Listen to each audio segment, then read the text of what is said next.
The United Nations Refugee Agency for Palestinians has said water has now become a matter of life and death for people in the Gaza Strip after Israel cut their water supplies.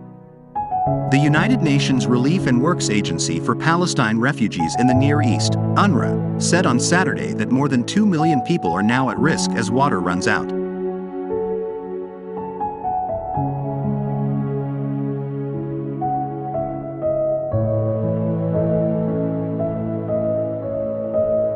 It has become a matter of life and death.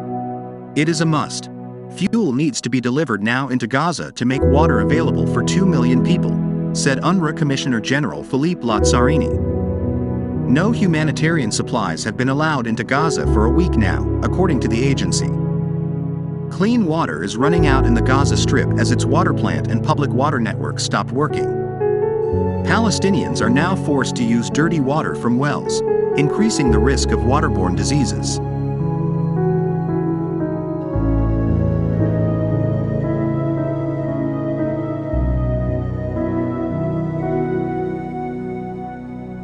Israel has also enforced an electricity blackout on Gaza since Wednesday, which has impacted the water supply.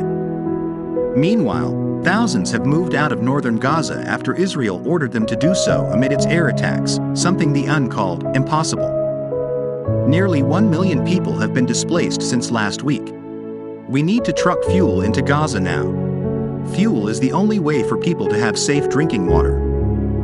If not, people will start dying of severe dehydration, among them young children, the elderly, and women. Water is now the last remaining lifeline. I appeal for the siege on humanitarian assistance to be lifted now, added Lazzarini. Last Friday, the Palestinian armed group Hamas launched a surprise multi-pronged assault on Israel, which killed at least 1,300 people.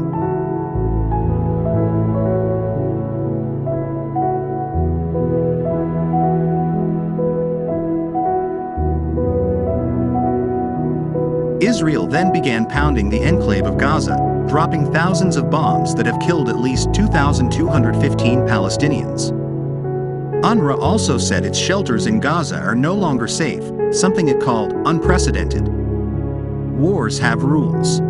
Civilians, hospitals, schools, clinics, and United Nations premises cannot be a target.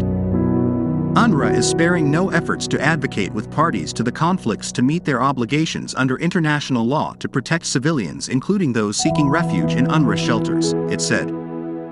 This war should be no exception.